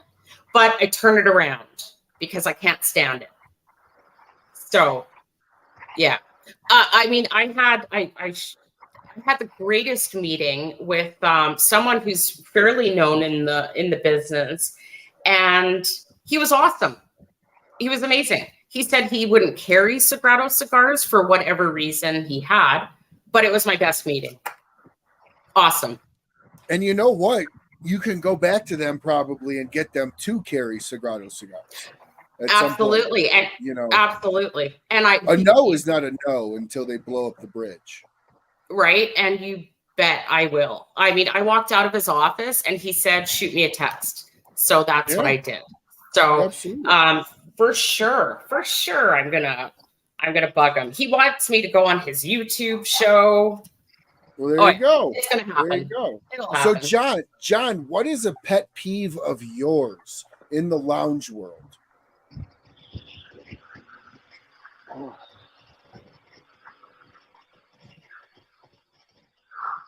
You know, it's something along the line of I won't set up every store. You know, I look for a store that's the right vibe, and I look for a vibe of how the store owner, how they treat their customers. You know, how they treat me, how they treat people they don't know. You know, if the vibe comes, I come into it and I feel like I'm at home. Like the stores that I'm in Colorado, I feel at home, and I you know, even when I went to big expansion, you know, the manager Brittany over there, she told me, you know, after the meeting, John, because it's a membership, $50. You know, Ryan, you've been there. You know, it's $50 to go for a day pass. Yeah. And she told me all I have to do is I want to go there and hang out. Just say, you know, Brittany said it's okay, you know, and I can go hang out there. But you know, so it's just that warm, welcoming feeling of just fellowship and so on. So that's what I look for. Those are the stores I want to be in. I don't want to be in a pretentious store where the store owner is the smartest person in the room and trying to tell people how to light a cigar if they don't ask, and you know, just, you know, pain in the ass. I'm looking for people that are just kind and fit the Sagrado, the whole sacred thing. That's the vision I'm trying to create in all the stores with our branding. And if the culture is wrong, it's just not a fit. And so, you know, for that regard, you know, that's one thing I look for is how engaging is that store with their customers, and I look to see really how everyone interacts. If people come in there hanging out, I've been to stores where people are just their computers off to their faces, their phones are there, no one's talking. It's people are whispering. It's like, it's not a library, man. This is cigar lounge, you know. And so that's what I look for. I look for the right environment, you know. No, and of course, I mean that it's the lounges in Colorado. I think have some of the best environments, at least the ones that our friends own. Well, Fifth Avenue's like it up in Alaska. I tell you, I mean, I felt so loved up there, you know, with everybody. You know, they have a night store that's, you know, part of that. It's an amazing night store. I'm a huge, you know, foodie. I love to cook. And I was getting a Woody, you know, looking at their chef knives. We're talking about knives that were like $400 to $700, you know, for you know, chopping. And I got a chance to slice potatoes, stuff like that with them, and I was excited. But just the hospitality that they overextend themselves, that they don't need to do, they don't have to do, you know. But it's just that type of a environment. Absolutely. So we have a question here from Dave. Have you broken into the San Diego market? Coming. Yeah, it's coming. Coming in October. Now, John, you're a very well-traveled man in your other jobs and in your previous life. What is one of the best trips you've ever taken? It's tough, honestly. Two of my favorite places I've been to so far, but I'm leaning more towards the first one, which is Scotland. I've been to Scotland several times, and I'm half Scottish, you know, and there's a certain vibe and a feeling I get up there, and the reason why, number one, it is beautiful. If you're not to meet anybody, it's one of the most beautiful places on this planet, and the people, my God, I've been to these little pubs and talk to people that are, you know, 70 years old, 50 years old, 20 years old, you know, whatever it may be. Had a great. I remember I was in Edinburgh, and I was there. It was a Friday night, and there was like a a stag party going on. I kept the bar, wear my kilt, my Stuart kilt. And, so the Irish guys were all talking to me, and they just come over for the stag party. And we're having a great time. They're making fun of Americans, like, USA, USA. Just, making fun of us, It's just like, yeah, you're right, I know. And so then there was a hen party that was coming through the door. These ladies, middle-aged, and so anyways, they stopped, they look at me, and they said, Scott, are you wearing your kilt like a true Scot? I tell the lady, I said, you have to wear you have to see for yourself. She looks at me, she said, you're not Scottish. So I'm American Scotch, but you still have to find out. She comes up to me, her hand goes on my knee, it goes all the way up to the junk. And then she looks at her friend, she goes, a true Scot.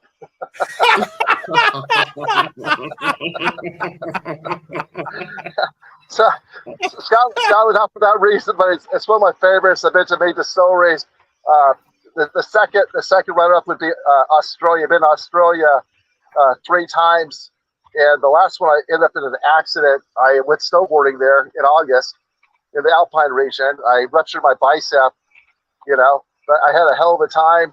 Loved the people. I got to see kangaroos hopping in the snow, and the people are amazing. Australia. And those are 2 countries that love the Americans. Those are great places as an American to go to where they don't say, you stupid American. They love Americans. I've also heard Japan loves Americans too. Yeah. I've been to Japan a few times, and I've heard that Japan's like the most friendliest Asian country to Americans. It is, but I'll tell you, I'll tell you a little secret. So I was with a bunch of colleagues. We went down there, and they got these clubs over there that the men go to. They're not strip clubs, stuff like that. They're clubs you go to, and you sit down, and these beautiful Japanese girls, they come in, they sit next to you, and they just talk. They talk, and you buy drinks, and you spend all night just talking to this beautiful Japanese girl, okay? So the story goes, because when you walk up and they see that you're not Japanese, the person at the door said, no, Japanese only. And so that was the first time in my life that I really experienced discrimination. Wow. And they're very polite about it. It wasn't like, no. I mean, they're very nice and apologetic and so on, but you walk away just feeling dirty, like you go take a shower, Oh yeah. Well, So Asian culture is very hard to get a rile out of. I mean, I've been cut off by Asian drivers and have turned around and and all they do is just like it's just naturally a sweet culture. But they're so hospitable. If you ever want a lesson in what true hospitality means, you go to Japan.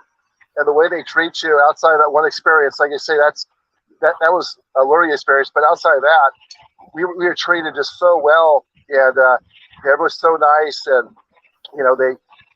I can tell you, when you go out there on a trip, especially on business, they want to know everything about you. They want to know what your favorite songs are, because they will practice and learn and memorize a karaoke song for you that they know the song you like. And they go to that level. Your foods, what foods do you want to eat, what you want to experience. There's gifts that are exchanged. That's another part of what you do when you go to Japan. You bring gifts, they give gifts back to you. But it's a really good time, overall in Japan for sure. Nice. Ray, thank you for joining. Ray owns Cigar Clowns. So Ray, thank you for joining us tonight. So Natalie, I have a question for you, and then I have a question for John. For you, Natalie, what's one thing getting into this business venture with John that you didn't expect? And John, your question is, what is the biggest myth that people have around cigar owners since you've been in this industry? So Natalie, I'll start with you. So I didn't realize how busy it would be, to be honest. And another thing, I didn't realize how many stores, lounges. I had no idea. You look at Georgia, Texas, Florida, Arizona, I had no idea, because here in Manitoba, we have one lounge and then one gentleman or a Manitoba club, which is basically men only. So I had no idea.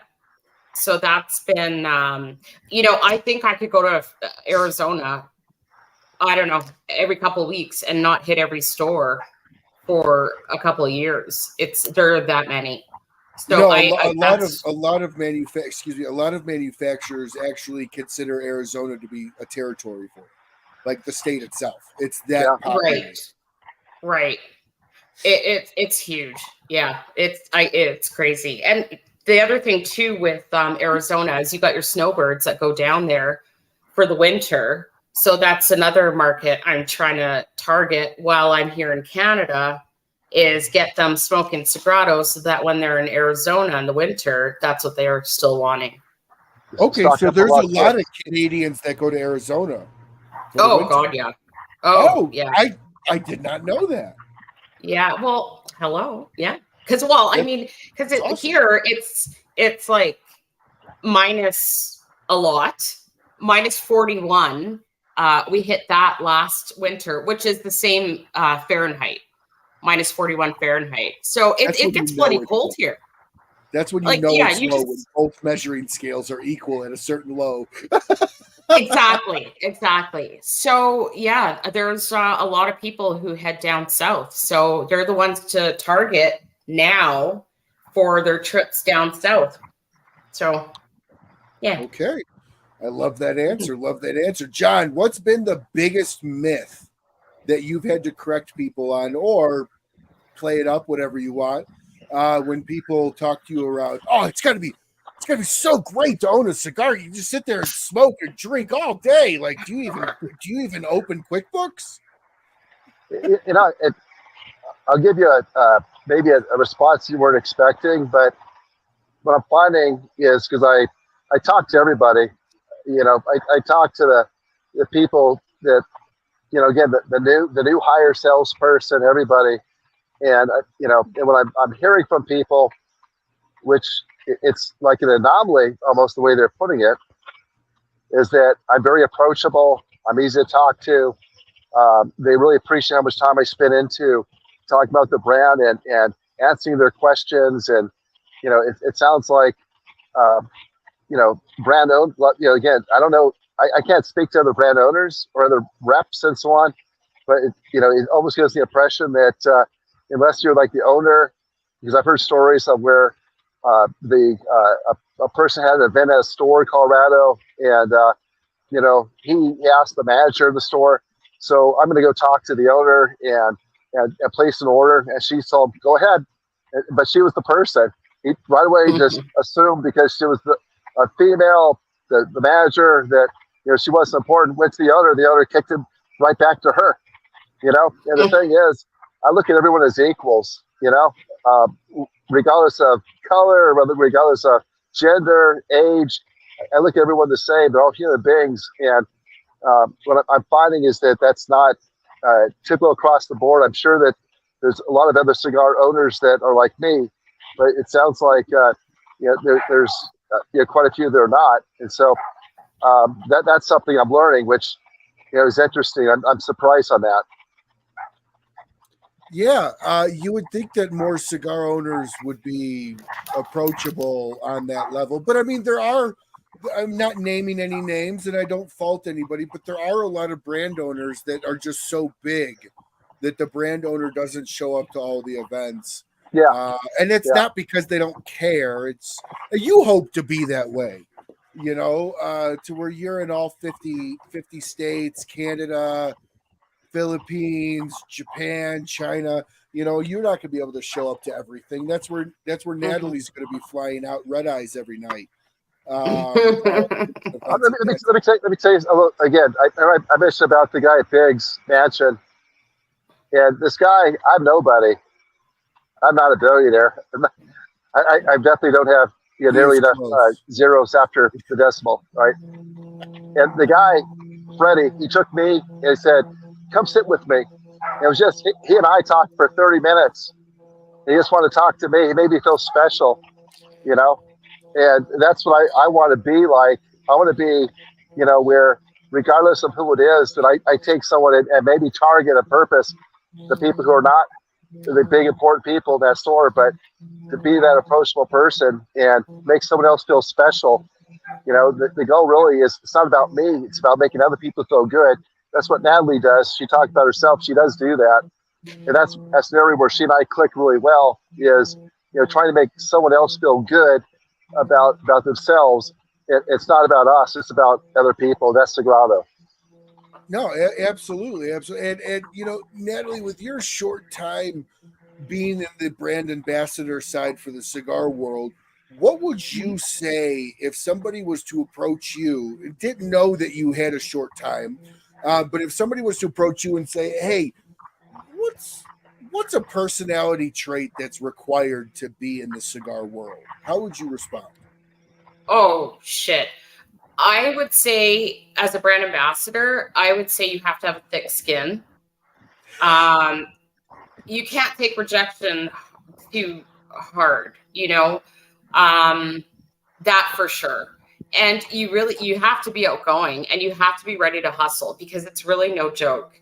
It's a lot of work. It's, you know, even traveling, you know, being in an airport all the time, and, you know, I've had delays and this and that, and, you know, like, I've got kids here, and it's a lot, you know, so you really have to be ready to do it.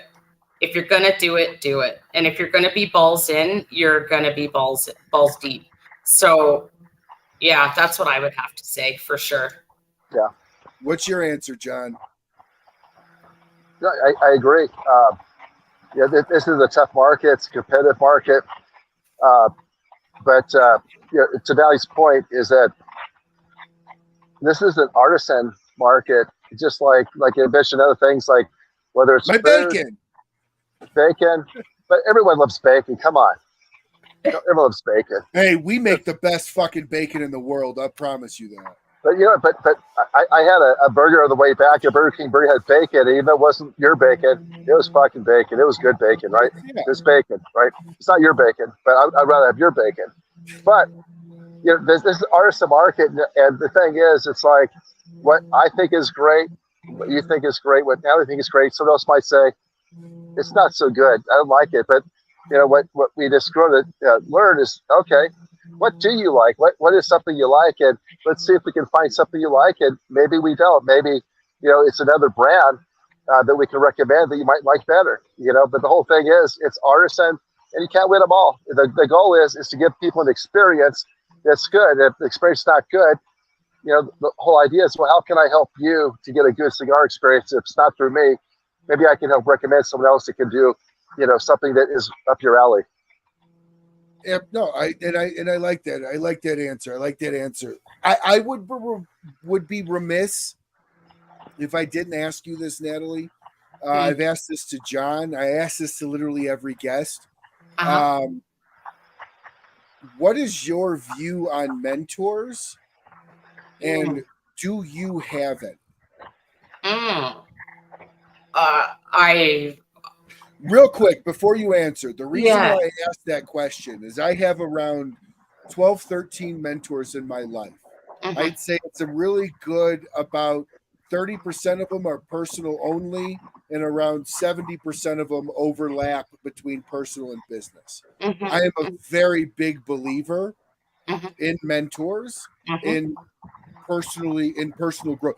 I am such a big believer in mentors that I think when most people ask themselves later in life why I didn't succeed, it's because they didn't have somebody next to them giving them that advice, giving them that push, not caring if they failed or succeeded, but giving them the push and the advice and the information that they didn't want to hear but needed to.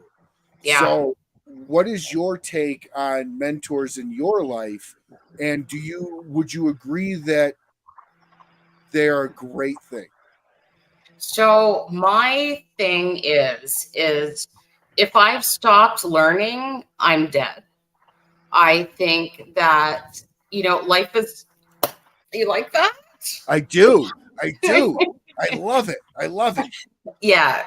So I mean, life is a journey, right? And we should be learning. Whether I can mentor someone in some aspect, I don't know. I may not even know that I'm mentoring someone. And the same might be for someone who's mentoring me. You know, I could be getting a lot from them and they don't even know it. But Correct. I want to keep learning. I want to keep evolving, changing. I mean, John's been a great mentor. He's a businessman. I don't have a business. I'm not a businesswoman. So I'm learning a lot from him. He's a mentor. I mean, sometimes my 13-year-old, even though he says I'm a hothead, he can be a mentor at times. Yes. You know, like Yes. sometimes I see the things he does or does with his friends, and I'm like, shit, and I just learned something. So yeah, I'm a firm believer in evolution and in growing always. No, absolutely. And you brought up a really good point. And it's something that I've found in my life in the sales world is there's younger guys that are better than me. Mhm. And what do I care that they're younger if I can be better myself? So part of having a mentor in your life is not caring what they are, but the information, as much as they shouldn't care about what they're getting from you, but they should care about your success. Would you Right. agree? I totally agree. 100%. 100%. Do you think a mentor should be a yes man, or do you? And let me back up.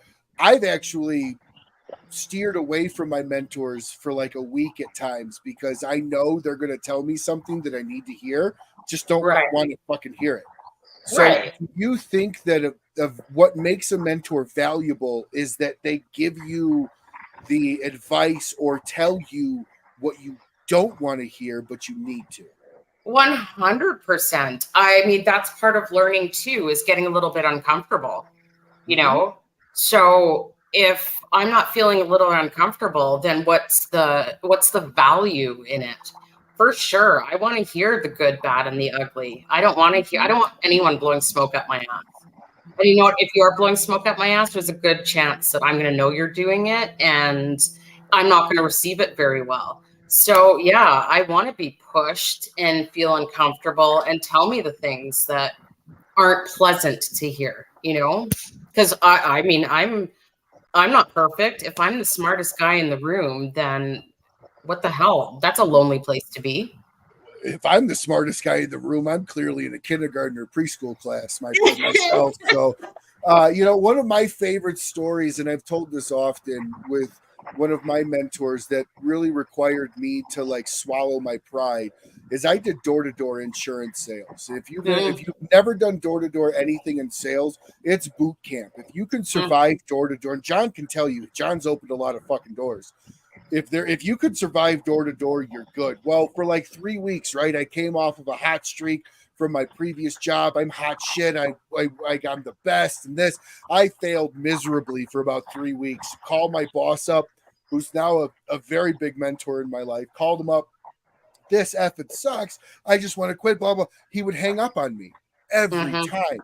If as soon as I would start ripping the job, he would hang up. And finally, after several weeks, I called him and I said, I quit. I can't do this. I'm not making any sales. I'm wasting my time. He goes, cool. So I'll see you in the office tomorrow at 8 a.m. He goes, I'm like, well, did you not just hear? He goes, yeah, I did. I heard that you quit doing it your way and you're ready to do it my way. I'm the one that owns the company. I'm the one that's had the success. I'm the one that you should be modeling after for your success. And so if you're quit, good. Then you quit your way and you'll do it my way. I'll see you at 8 o'clock in the morning. He hung up.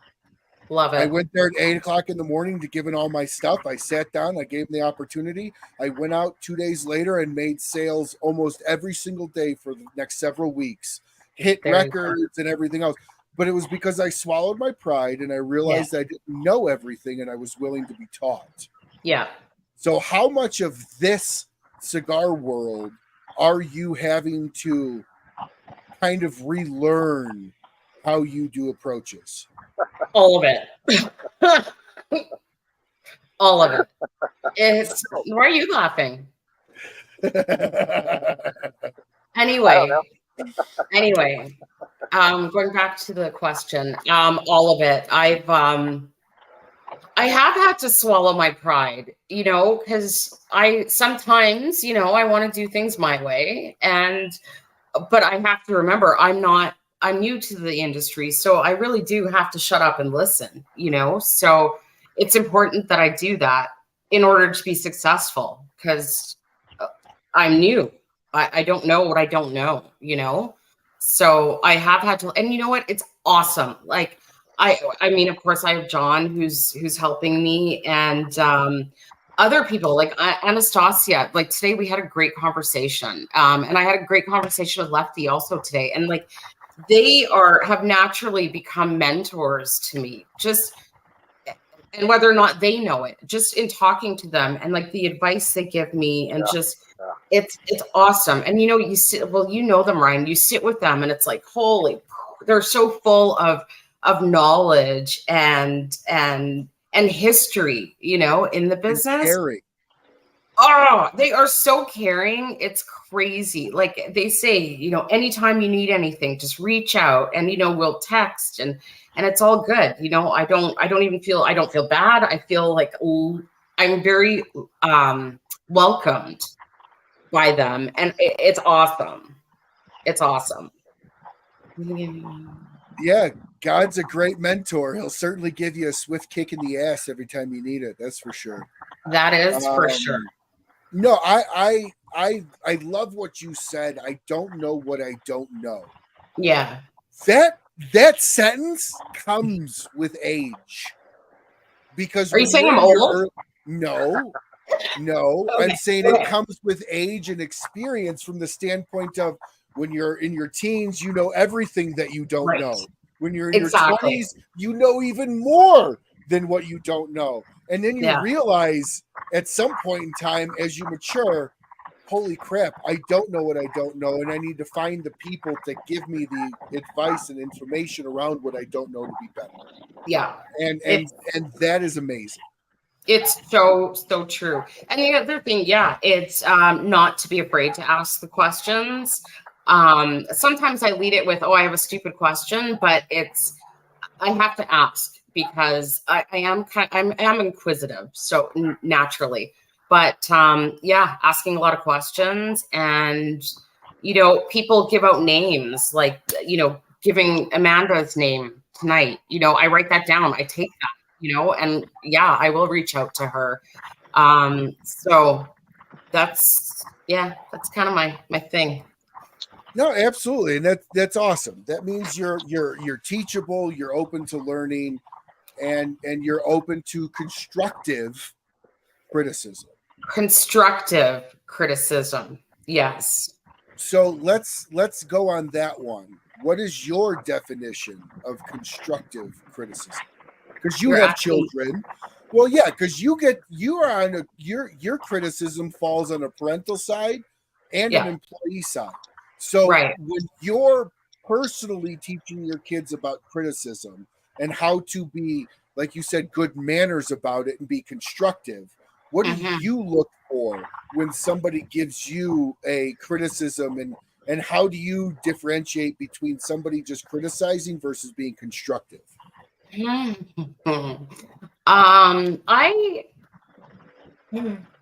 would say, there's an approach, right?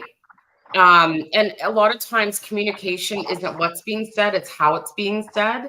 So there's that. I like in my experience, I like that kind of approach because it shows again that, someone else has been there, done that, and it might be a valuable teaching, something that I really should listen to because it's worked for them, something I should hear. So that, I like that kind of criticism. But like if someone were to come to me and say, "Oh, you fucking suck and you should do it this way," it's just me. Right? Right? Yeah. And that's the difference. That's really the difference. It's criticism to build versus criticism to tear down. And 100%. I would love to change your vocabulary around one thing that you said 2 minutes ago. What did I say? Hey, this may be a stupid question. Now, Oh. I used to say that too until Yeah. I actually had several sales mentors of me tell me, stop saying that, because the only stupid question that's asked is the one that's not asked. Right. So if you're asking a question that shows engagement, that shows listening, that shows you're not stupid, that shows you're asking for clarification. I used to do that to clients all the time. Hey, this may be dumb, but what's your annual revenue? Like, I'm supposed to know it, you know, like it's not a dumb question. And one of the things that I had to learn in sales is that the only dumb question is the question that's not asked. Right. I like that. And once I started to realize that in sales, and John can attest to this too, John's got countries worth of sales experience over there, you know. And John, would you correct me? Would you agree with that? Even when you go to other countries, do you hear that people saying, hey, this may be a dumb question, or they just ask you at your level of sales? They just ask you. Yeah, right? I mean, I see it, but I want to comment is, on my personal journey, you know, when it comes down to criticism, you know, and that's been a journey from when I was in the Marine Corps, and I got, you know, the whole humiliation part of saying those yellow steps in MCRD San Diego, and going through boot camp and being stripped down to nothing to where you're in a, you know, a mob. They call you a mob, you know, because you're nothing until you graduate. You know, at that point, 12 weeks later, to, you know, going through higher education. You know, when I was older, 6 years. What I've learned at this age is to truly grasp the benefit of criticism of any kind. You have to have an open mind. If you don't have an open mind, the criticism doesn't matter how good it is. Because if you don't have that open mind, you know, then you can't benefit from any type of criticism. But I found when I've had really constructive, you know, criticism with this open mind, it's easy. But I found with this open mind, when I get criticism that is not beneficial, I can change the narrative. I can turn it around. And I can say, okay, can you put it into a different way that's a little more constructive?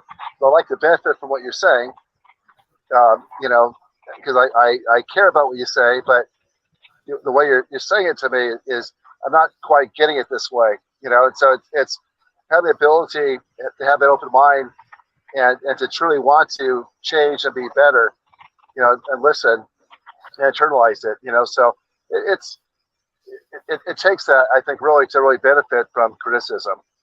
Absolutely. I'll take it one step further from John saying open mind. I'll say teachable. Yes. I love that word. If you're unwilling to be teachable, criticism goes and falls flat. Good, bad, or indifferent. Criticism falls flat. Yeah. Now, sometimes it hurts. Sometimes it really hurts when you hear something, you know. Yeah. And you have to process it, you know. Or if you're Canadian, you have to process it. Yeah. Or you got to talk about it. Okay, that's North Dakota. But you know what? You have to be teachable, and you have to be accountable also. Yes. You do. Mm-hmm. So before we get into the lightning round questions, just really quick for you, Natalie, how many kids do you have? What are their ages? What boys or girls? And what has been the favorite part about being a mother so far? The favorite part's when they go to their dads. I'll edit that out. Don't worry, in case they watch. No, I'm just kidding. My kids are, I have a boy 13, girl 14, and boy 19. Okay, so almost out of the house, almost responsibilities done, other than advice. So that's fantastic. So what has been your most favorite part of how you have transformed as a person by being a mother? Oh, God. You know what? The biggest thing for me is being a mother means sacrificing, right? Going going without in some sense, you know, like I've got 3 people that I've got to put ahead of me in some cases, you know what I mean? So that's the biggest thing is there's no selfishness when you're a mother, right? It can't be. No, it's like no. I try, but they pick up on it. No, absolutely. I appreciate the honesty of that answer. So Yeah. now to some few lightning round questions for you, Natalie. What is your favorite size cigar? I want to say right now, because it has changed, I like the Petite Corona. And it could be because I like the Lilith so much, but I love that size. I like the size. That's one of my wife's favorites, ring gauge sizes at least. Okay. But you know what I want to smoke? I've never had a Lancero, which I'd like to try. Oh, man. They will change your whole opinion on thin versus thick ring gauge, in my opinion. I'm a big Lancero. So what is your favorite pairing of drink to cigar?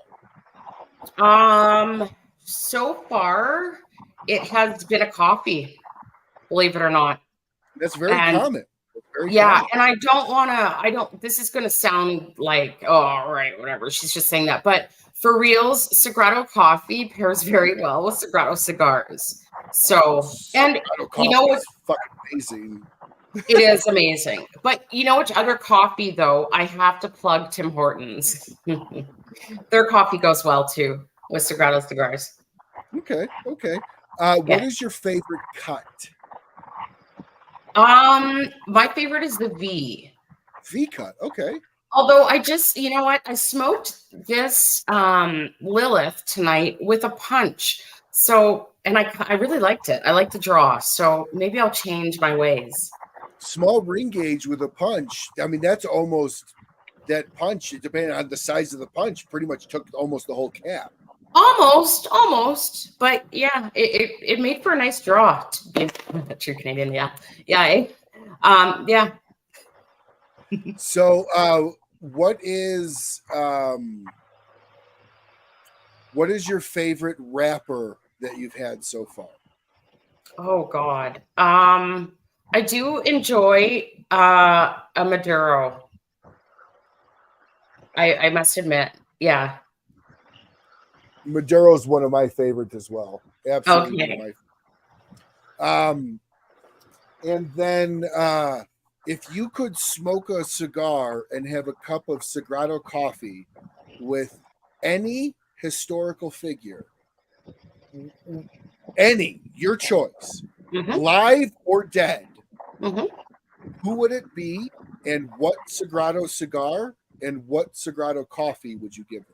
Oh, shit. I would have to say Bob Marley. Okay, love that answer. Yeah, and it would be John's marijuana Sagrado cigar. Oh, no. I didn't even know he had one. No, hold out on me? No, I'm just kidding. No, it would definitely be Bob Marley. And I just feel like he's someone who had a lot of wisdom and a lot, you know, with the music and the words and the lyrics. I would say that, and probably a Fajito. I feel like a Fajito from Connecticut or a Fajito Maduro would be a good vibe for Bob and I. And as far as the coffee goes, I want to try the new. I haven't tried it yet, so it's the new espresso. Okay.